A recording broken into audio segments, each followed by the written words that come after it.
पूरी दुनिया के पास्टर्स, सेमिनारी स्टूडेंट्स और मंडली के सदस्य जो इस शिनचैंजी ऑनलाइन सेमिनार में जुड़े हैं, आप सभी से मिलकर अच्छा लगा।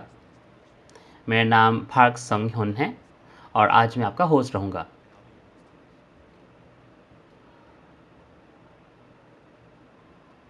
तो आज के सेमिनार में हम उन विषय के बारे में बात करेंगे जिनका सभी विश्वासियों को जिज्ञासा थी, जो कि स्वर्ग के राज्य के भेद है और उनके सही अर्थों पर गवाही है, जो बाइबल के 66 पुस्तकों में दर्ज है।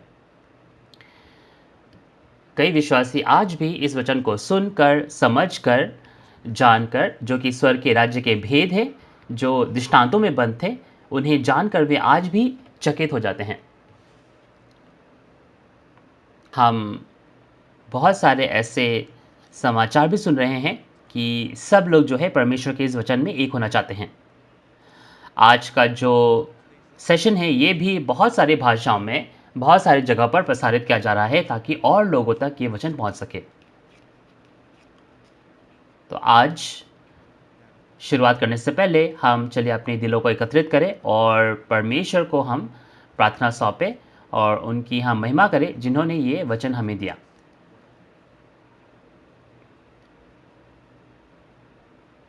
हे परमेश्वर पिता, जिसके हम आभारी हैं, आपने इस समय हमारे लिए स्वर्ग का राज्य खोला और इस स्वर्ग के राज्य के भेदों के दृष्टांतों के सही अर्थों पर जो गवाही है ये पूरी दुनिया को दिया जा रहा है। इसके लिए हम आपका धन्यवाद करते हैं और आपकी महिमा करते हैं।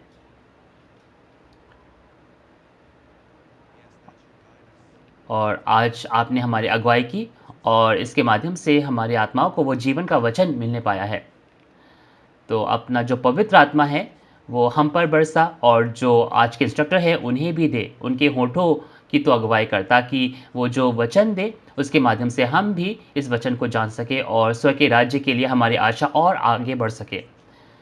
तो इस सेमिनार के माध्यम से सभी महिमा तुझे मिलने पाए और जितने भी आज सदस्य हैं जो इसमें जुड़े हैं उनमें उनके पास तो अपना भरपूर आशीष दे।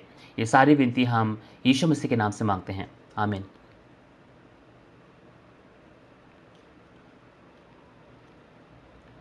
तो अध्याय 20 पार्ट 20 को जारी रखते हुए हम आज पार्ट 21 में चलेंगे। तो आज का शीर्षक होगा दृष्टांत रूपी आकाश, पृथ्वी, सूरज, चांद, तारे।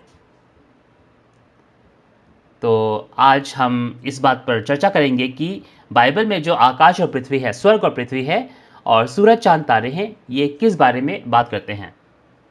और आज हम स्वर्ग के भेदों के बारे में और जानने पाएंगे। तो चलिए, एक हमारे जो इंस्ट्रक्टर हैं जो मथियास गोत्र के हैं, वे आज हमें आकर इस वचन की गवाही देंगे। सभी पास्टर, सेमिनारी स्टूडेंट्स और पूरी दुनिया में जो विश्वासी हैं, आप सभी से मिलकर अच्छा लगा। हम सब की आशा स्वर्ग का राज्य है।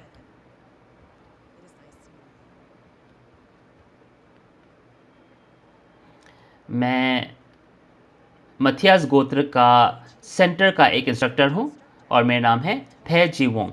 और मैंने मथियास गोत्र के जो प्रधान हैं उनसे ये वचन सीखा और हमारे गोत्र के प्रधान ने ये वचन हमारे अध्यक्ष शिनचन जी के जो अध्यक्ष हैं ली मान ही, उनसे सीखा।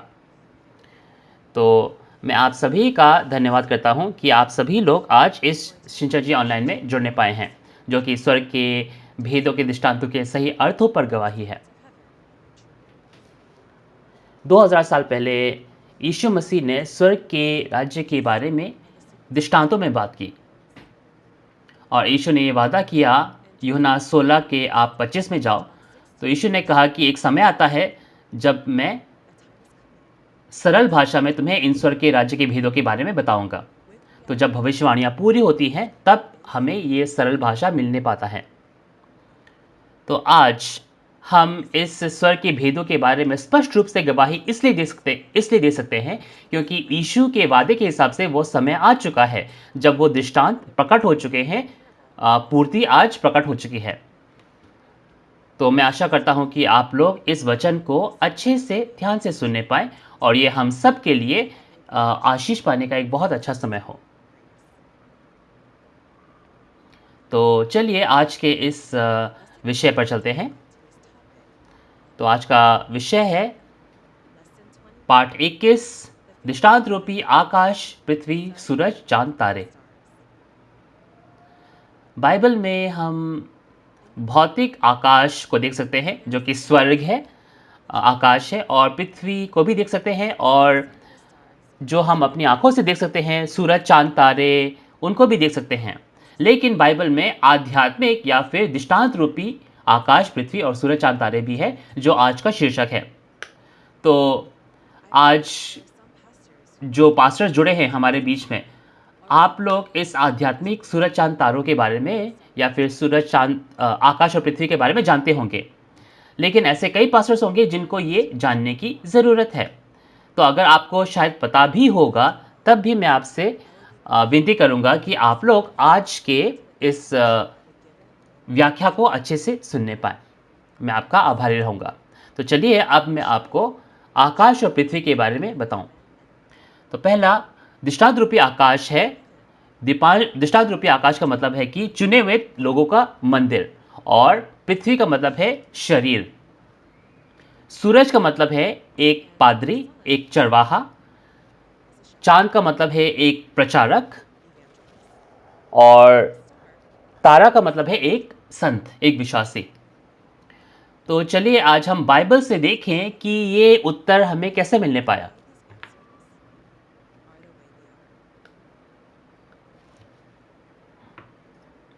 तो पहले चलिए हम उत्पत्ति 37 उसका 9 से 11 पढ़ते हैं। फिर उसने एक और स्वप्न देखा और अपने भाइयों से उसका भी यह वर्णन किया। सुनो, मैंने एक और स्वप्न देखा है कि सूर्य और चंद्रमा और 11 तारे मुझे दंडवत कर रहे हैं। इस स्वप्न का उसने अपने पिता और भाइयों से वर्णन किया। तब उसके पिता ने उसको डांट कर कहा, यह कैसा स्वप्न है जो तूने देखा है? क्या सचमुच मैं और तेरी माता और तेरे भाई सब जाकर तेरे आगे भूमि पर गिरकर दंडवत करेंगे? उसके भाई तो उससे डाह करते थे, पर उसके पिता ने उसके उस वचन को स्मरण रखा। जी हाँ, आपने अच्छा पढ़ा। तो आप देख सकते हैं कि इस वाक्य में हमने क्या देखा। याकूब का जो परिवार था, याकूब के परिवार को सूरज, चांद और तारे कहा गया। आप देखो, सूरज, चांद, तारे कहाँ होते हैं? वो तो आकाश में होते हैं, है ना, स्वर्ग में होते हैं। जी हाँ। तो जहां याकूब का परिवार था, वो जगह क्या था? वो जगह स्वर्ग था।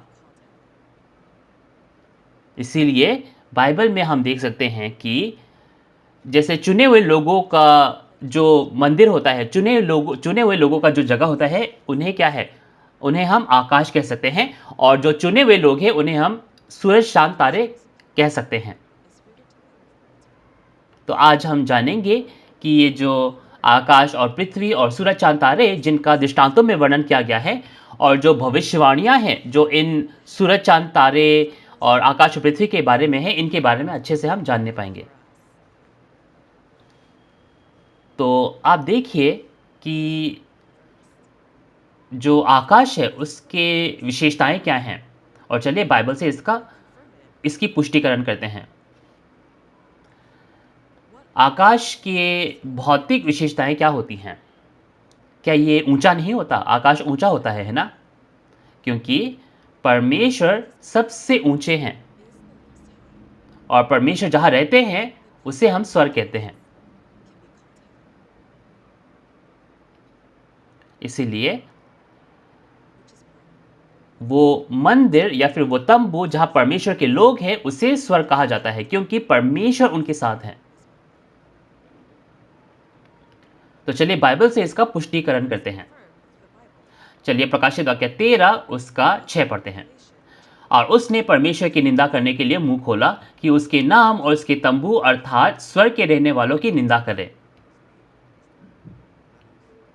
जी हाँ, आप प्रकाशित वाक्य 13 के 6 में देख सकते हैं कि एक पशु है, वो परमेश्वर की निंदा करने के लिए अपना मुंह खोलता है,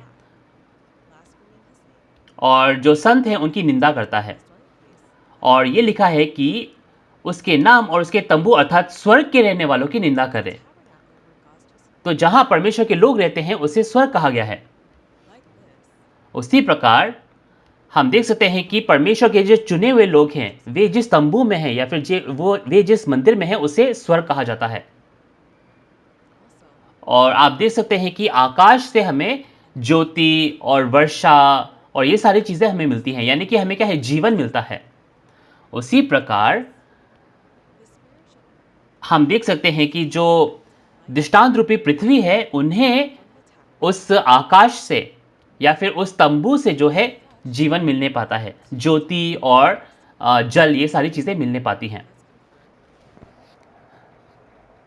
तो चलिए प्रकाशित वाक्य 13 उसका 3 पढ़ते हैं। मैंने उसके सिरों में से एक ऐसा भारी घाव देखा मानो वह मरने पर है। फिर उसका प्राणघातक घाव अच्छा हो गया और सारी पृथ्वी के लोग उस पशु के पीछे-पीछे अचंभा करते हुए चले गए। तो आपने अच्छा पढ़ा। तो हम प्रकाशित वाक्य 13 के 3 में देख सकते हैं कि पूरी पृथ्वी उस पशु के पीछे-पीछे अचंभा करते हुए चले। अगर ये पृथ्वी भौतिक पृथ्वी होती, ये जो आप नेचर में, है ना, आप जो इस सृष्टि में जो पृथ्वी देख सकते हैं, अगर ये वो पृथ्वी होता, तो ये कैसे हो सकता है?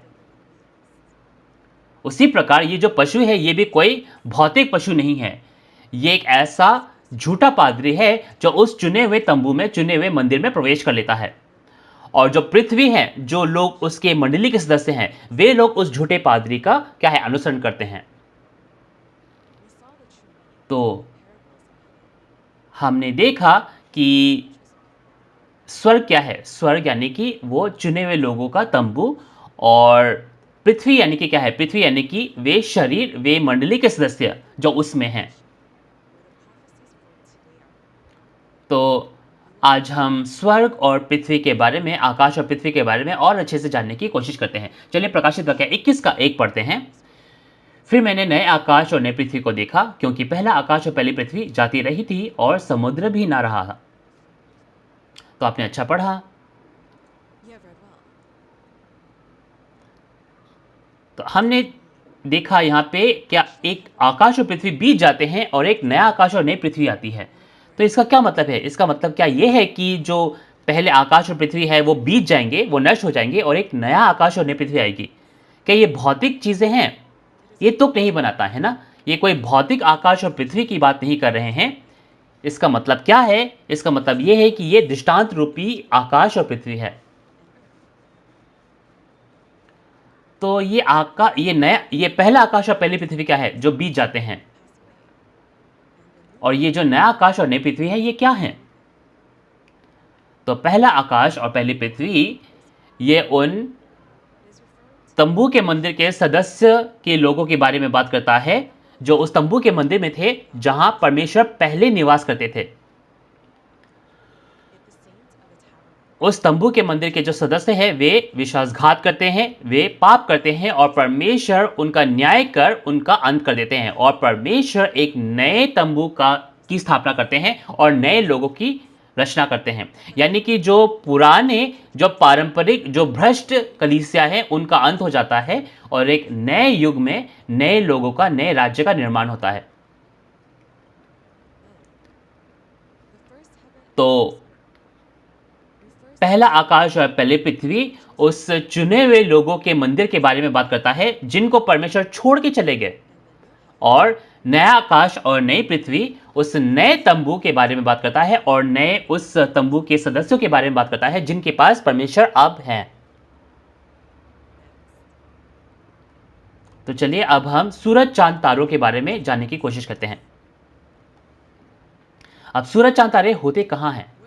जी हाँ, वे आकाश में होते हैं, है ना? तो ये दृष्टांत रूपी सूरज चांद तारे वे कहाँ होंगे? वे उस तंबू के मंदिर में होंगे। इसीलिए ये जो सूरज चांद तारे हैं, वे उस तंबू के मंदिर में चुने हुए लोगों को दर्शाता है। जैसे कि हमने उत्पत्ति 37 उसके 9 से 11 में देखा कि याकूब के परिवार को, जो चुने हुए लोग थे, उन्हें सूरज चांद तारे कहा गया। चुने हुए लोगों को सूरज चांद तारों का वो दर्जा दिया गया। और उन चुने हुए लोगों में से भी आप देख सकते हैं कि पादरी होते हैं जो वचन दे सकते हैं, जैसे कि सूरज ज्योति देता है। और प्रचारक इवेंजलिस्ट वो क्या करते हैं, वो पास्टर से वचन सीखते हैं और वो ज्योति जो है ज्योति जो है आगे पहुंचाते हैं। सूरज से ज्योति लेते हैं और आगे पहुंचाते हैं। और जो बहुत सारे तारे हैं वे क्या है, वे उस तंबू के मंदिर में बहुत सारे संतों को दर्शाता है, बहुत सारे विश्वासियों को दर्शाता है। तो क्या आपने सूरज चांद तारों के बारे में अच्छे से जाना? अगर आप इस समय सूरज, चांद, तारे और आकाश और पृथ्वी के बारे में अच्छे से जान गए हैं, तो चलिए हम आकाश, पृथ्वी और सूरज, चांद, तारों की जो भविष्यवाणी है, जो आज के बारे में है, उसके बारे में हम जानने की कोशिश करें। तो जितने भी पास्टर्स हैं, जितने भी सेमिनारीज़ हैं, जितने भी मंडली के सदस्य हैं, क्या आप में से किसी ने भी इन सूरज, चांद, तारों के उस सामग्री के बारे में सुना है कि सूरज, चांद, तारे अंधेरे पड़ जाएँगे और गिर जाएँगे? अगर सूरज, चांद, तारे काले पड़ के गिर गए तो क्या होगा? क्या होगा? तो चलिए आज हम मत्ती के पुस्तक से और प्रकाशित वाक्य में से जानने की कोशिश करें। मत्ती 24 उसका 29 से 31 पढ़ते हैं। उन दिनों के क्लेश के बाद तुरंत सूर्य अंधियारा हो जाएगा और चांद का प्रकाश जाता रहेगा और तारे आकाश से गिर पड़ेंगे और आकाश की शक्तियां हिलाई जाएंगी। तब मनुष्य के पुत्र का चिन्ह आकाश में दिखाई देगा और तब पृथ्वी के सब कुलों के लोग छाती पीटेंगे और मनुष्य के पुत्र को बड़ी सामर्थ्य और ऐश्वर्य के साथ आकाश के बादलों पर आती देखेंगे। और वह तुरही के बड़े शब्द के साथ अपने स्वर्गदूतों को भेजेगा और वे आकाश के इस छोर से उस छोर तक चारों दिशा से उसके चुने हुओं को इकट्ठा करेंगे। जी हाँ, आपने अच्छा पढ़ा। तो जो वाक्य अभी हमने पढ़ा वो क्या है? वो भविष्यवाणी के बारे में है, दूसरे आगमन के बारे में है। हम देख सकते हैं कि सूरज अंधियारा हो जाएगा, चांद का प्रकाश जाता रहेगा और तारे आकाश से गिर पड़ेंगे।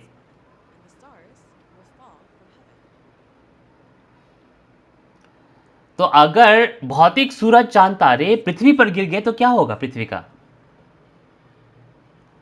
पृथ्वी तो नष्ट हो जाएगी, है ना? और जो लोग हैं, रचना है, जितनी भी चीज़ें हैं वो सब खत्म हो जाएंगी।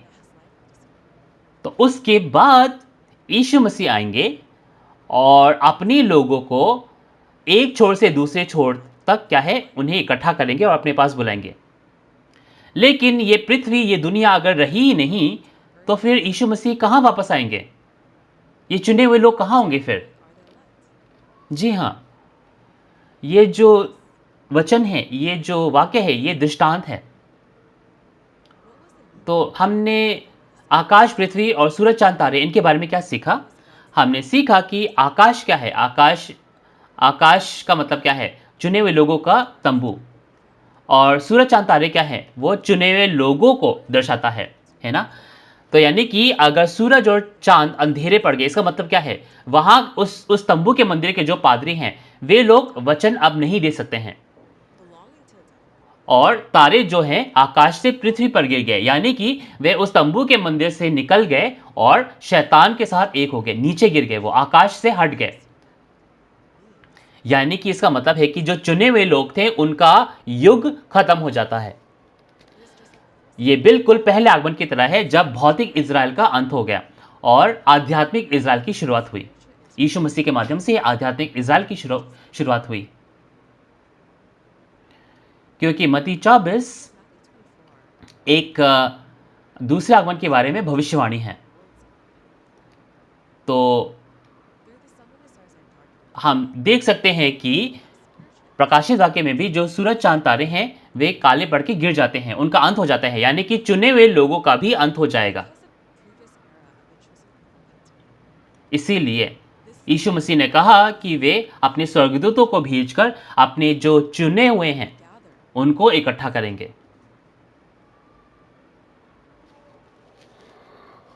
तो ये चुने हुए कौन हो सकते हैं जिनको यीशु मसीह स्वर्गदूतों के माध्यम से इकट्ठा करेंगे?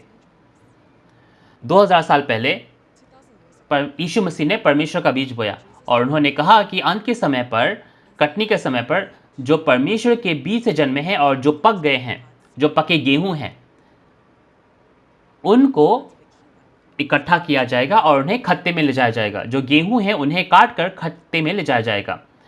वे लोग नए युग के नए लोग हैं, नए युग के चुने हुए लोग हैं। वो कब होगा? जब पुराना युग जो है बीत जाएगा। और ये सारे कार्य आज हो रहे हैं। आज दूसरे आगमन के समय ये सारे काम हो रहे हैं। तो आज दूसरे आगमन के समय पर हमें उस पहले युग का हिस्सा नहीं होना है जिनका न्याय होता है, लेकिन इस नए युग के नए लोग हम बन सकें। लेकिन अगर हम इसे नहीं समझेंगे और अगर हम पुराने युग में ही, पहले युग में ही रह जाएंगे, तो हमारा भी क्या है? न्याय हो जाएगा और हमारा भी अंत हो जाएगा। इसीलिए मत्ती 24 उसके 37 से 39 में आप देखो कि आप, और उसके अलावा आप लूका 17 उसके 26 से 30 में देखो, तो यीशु मसीह ने कहा कि दूसरा आगमन जो है वो नूह और लूत के दिनों जैसा होगा।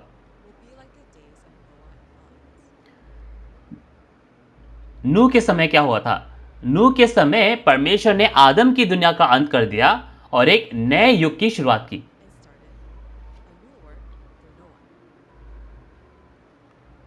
तो अगर आप इस समय पर बचना चाहते तो आपको उस नूह के जहाज पर जाने की जरूरत थी। और लूत के समय में भी क्या हुआ? लूत को कहा गया कि तुम पहाड़ों पर भाग जाओ ताकि तुम्हारा न्याय ना हो। इसीलिए ये कहा गया है कि लोगों को, आप देख सकते हैं कि पहाड़ों पर भाग जाने के लिए कहा गया। आप मत्ती 24 उसके 15 से 16 में भी देख सकते हैं। यीशु मसीह ने कहा लोगों को कि पहाड़ों पर भाग जाए।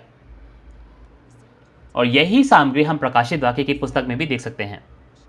तो इस सामग्री के बारे में चलिए हम प्रकाशित वाक्य 6 उसके 12 से 14 में विस्तार से जानने पाए, और ये भी हम जानने पाए कि हमें किस पहाड़ पर भागने की जरूरत है। चलिए प्रकाशित वाक्य 6 उसका 12 से 14 पढ़ते हैं। जब उसने छठवीं मुहर खोली तो मैंने देखा कि एक बड़ा भूकंप हुआ और सूर्य कंबल के समान काला और पूरा चंद्रमा लहू के समान हो गया, और आकाश के तारे पृथ्वी पर ऐसे गिर पड़े जैसे बड़ी आंधी से हिलकर अंजीर के पेड़ में से कच्चे फल झड़ते हैं। आकाश ऐसा सरक गया जैसा पत्र लपटने से सरक जाता है, और हर एक पहाड़ और टापू अपने अपने स्थान से टल गया। तो आपने अच्छा पढ़ा। तो प्रकाशित वाक्य 6 में हमने देखा कि परमेश्वर के लोग जो हैं उनका न्याय होता है, और प्रकाशित वाक्य के पूर्ति के समय ये जो चुने हुए लोग हैं उनका अंत हो जाता है। सूरज जो है अंधियारा हो जाता है, पूरा चांद जो है लाल हो जाता है, और आकाश के तारे पृथ्वी पर गिर जाते हैं। प्रकाशित वाक्य 6 की घटना उस तंबू के मंदिर में पूरी हो रही है जो परमेश्वर के लोग थे, और क्योंकि परमेश्वर के लोगों ने विश्वासघात किया, उनका न्याय होता है और उनका अंत हो जाता है। तो चुने हुए लोगों का क्या है? ये अंत हो जाता है, एक युग बीत जाता है। तो जब प्रकाशित वाक्य 6 की घटनाएं पूरी होती हैं, तो जो आध्यात्मिक इज़राइल हैं, जो पारंपरिक कलीसियाएं हैं, उनका अंत हो जाता है। और उसके बाद क्या होगा? उसके बाद आप प्रकाशित वाक्य 7 में देख सकते हैं कि नए लोग और नया राज्य बनाया जाता है, और प्रकाशित वाक्य 7 में आप इस सामग्री को देख सकते हैं। तो प्रकाशित वाक्य 7 के 1 में आप देख सकते हैं कि इन बातों के बाद, यानी कि पुराने जो युग है उनके बीतने के बाद, जो सूरज चांद तारे हैं उनके बीत जाने के बाद, एक नए राज्य जो कि 12 गोत्र हैं और 1,44,000 है, उन पर मुहर लगाने का काम किया जाता है। और आप प्रकाशित वाक्य 7 के 9 में भी देख सकते हैं कि एक महान भीड़, एक बड़ी भीड़ जो श्वेत में बड़ी भीड़ है जिसे कोई नहीं गिन सकता, वे भी बाहर आते हैं और उस राज्य में एक होने पाते हैं। वे लोग परमेश्वर के नए तंबू और नए संत बनने पाते हैं, परमेश्वर के नए उस युग में परमेश्वर के लोग बनने पाते हैं। इसीलिए प्रकाशित वाक्य 21 में हम देख सकते हैं कि पहला आकाश और पहली पृथ्वी बीत जाती है और एक नया आकाश और नई पृथ्वी आने पाती है। नया आकाश और नई पृथ्वी, अगर आप चाइनीज कैरेक्टर में देखो तो हम देख सकते हैं इसका ये नाम बनता है शिन छन शिन जी, नया आकाश नई पृथ्वी, या फिर आप छोटे में बोलो तो शिन छन जी। तो आज शिनचन जी के जो 12 गोत्र हैं, वहाँ परमेश्वर का कार्य होता है और आज 12 गोत्रों में हम उद्धार पाने पाते हैं। प्रकाशित वाक्य 14 में हम देख सकते हैं कि इस जगह को सिय्योन पर्वत कहा गया और यहाँ पे वे 1,44,000 जो मोहरित है वे लोग हैं और महान भीड़ भी यहाँ आने पाती है। ये वो पहाड़ है जहाँ हमें जाने की जरूरत है दूसरे आगमन के समय पर। और परमेश्वर का जो नया आकाश और नई पृथ्वी है यहाँ स्थापित होने पाते हैं। तो दुनिया में जितने भी पास्टर्स हैं, सेमिनारिस्ट हैं और मंडली किस तरह से हैं, अगर ये वचन सच हैं, अगर ये बाइबल के वचन सच हैं, तो हमें क्या करना चाहिए? यीशु मसीह ने मत्ती 8 उसके 11 से 12 में क्या कहा? उन्होंने कहा कि जो राज्य की संतान हैं उन्हें बाहर अंधकार में डाल दिया जाएगा और वहां रोना और दांत पीसना होगा। लेकिन कई लोग होंगे जो पूर्व और पश्चिम से आकर इब्राहिम और इसहाक और याकूब के साथ स्वर्ग के राज्य में बैठेंगे। तो हम ऐसे वो लोग बने जो उस स्वर्ग के राज्य में प्रवेश करने पाए, न कि पहले आकाश और पहले पृथ्वी के लोग जो राज्य के संतान थे जिन्हें बाहर फेंक दिया गया। तो आज के वचन का हम चलिए निष्कर्ष करते हैं। पहला, दृष्टांत रूपी आकाश यानी कि चुने हुए लोगों का तंबू, और दृष्टांत रूपी पृथ्वी यानी कि वे लोग, वे सदस्य जो उस तंबू के मंदिर के हैं। और सूरज चांद तारे परमेश्वर के चुने हुए लोगों को दर्शाता है। सूरज यानी कि एक चरवाहा, एक पादरी, चांद यानी कि प्रचारक, और तारे यानी कि विश्वासी और संत। और पहला आकाश और पहली पृथ्वी जो प्रकाशित वाक्य के समय बीत जाती हैं, वे कौन हैं? वे पारंपरिक कलीसियाओं के बारे में बात करता है और उनके सदस्यों के बारे में है। और एक नया आकाश और नई पृथ्वी क्या है? नया आकाश और नई पृथ्वी शिनचन जी, 12 गोत्र और उनके संत हैं जिनके साथ परमेश्वर आज एक हैं। और तीसरा, प्रकाशित वाक्य के पूर्ति के समय पर सूरज चांद तारे काले पर के गिर जाते हैं। यानी कि क्या है? यानी कि ये वे उस पहले आकाश के जो पादरी हैं, जो प्रचारक हैं और इसके जो मंडली के सदस्य हैं, वे काले पड़ के गिर जाते हैं। यानी कि जो पारंपरिक कलीसियाएं हैं, जो पिछली भ्रष्ट युग है, वो अंत हो जाती है और उसके बाद एक नया युग शुरू होने पाता है। तो क्या ये हमारे लिए एक बहुत आशावादी वचन नहीं है, ताकि हम भी एक नए युग के नए लोग बन सकें? तो मैं आशा करता हूं हम सब लोग उस नए युग में नए लोगों के रूप में उस नए आकाश और नई पृथ्वी में भाग लेने पाए। तो मैं आशा करता हूं कि आज के इस पाठ से, जो कि आकाश, पृथ्वी और सूरज चांद तारे से, हमने बहुत कुछ सीखा होगा और हम स्वर्ग के राज्य के एक कदम और करीब पहुंचे होंगे। तो अगली बार हम पाठ 22 को पढ़ेंगे, जो कि है 3 प्रकार के इज़राइल। इस बारे में हम पढ़ेंगे। तो अगला जो लेक्चर होगा वो आपको एक और विशेष इंस्ट्रक्टर पढ़ाएंगे, जो कि बहुत उत्सुकता के साथ आपको ये वचन देने पाएंगे। तो मैं आशा करता हूँ कि उस सेशन में से भी आपको बहुत अनुग्रह मिलने पाए। तो अंत में हम सब लोग परमेश्वर और यीशु में एक हैं। तो चलिए वी आर वन ये नारा लगाकर हम अंत करते हैं। We are one. तो चलिए प्रार्थना करते हैं।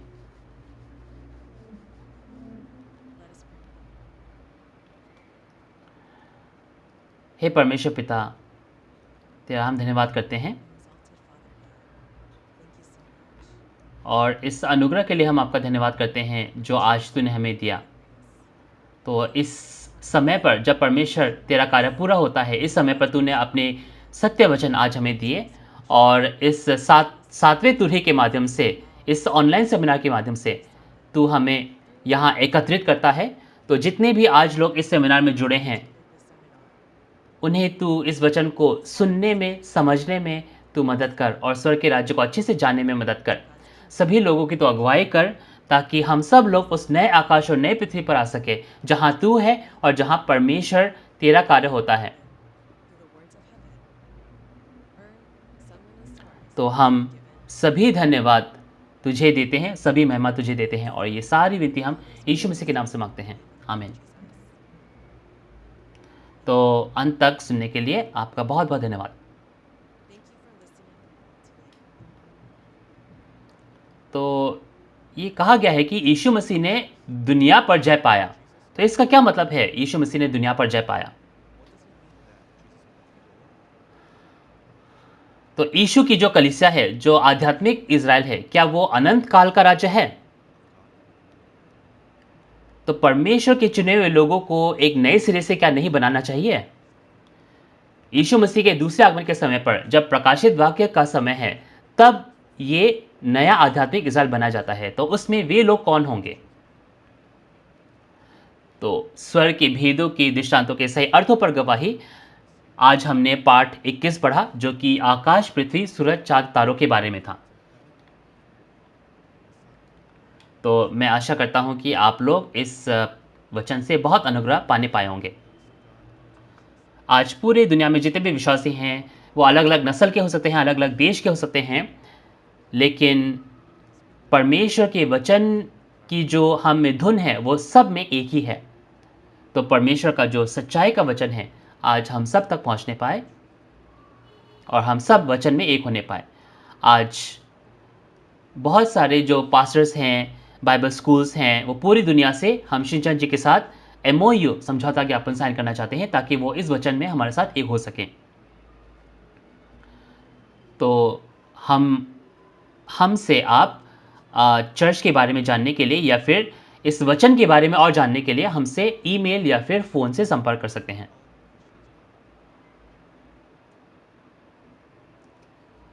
तो अगला जो पाठ होगा, वो पाठ 22 होगा, 3 प्रकार के इज़राइल। तो मैं आशा करता हूँ कि अगली बार भी आप जो इस सेमिनार में हैं, जो स्वर के भेदों के दृष्टांतों के सही अर्थों पर गवाही है, इसमें आप जुड़ सकें।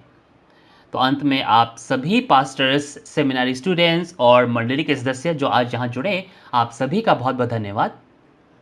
तो चलिए आज हम सेमिनार का प्रभु प्रार्थना के साथ अंत करते हैं। हे हमारे पिता, तू जो स्वर्ग में है, तेरा नाम पवित्र माना जाए, तेरा राज्य आए, तेरी इच्छा जैसे स्वर्ग में पूरी होती है, वैसे ही पृथ्वी पर भी हो।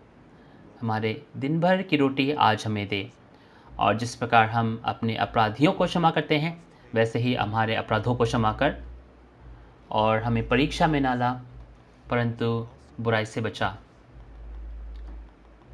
क्योंकि राज्य और सामर्थ्य और महिमा सदा तेरी ही हैं। आमीन।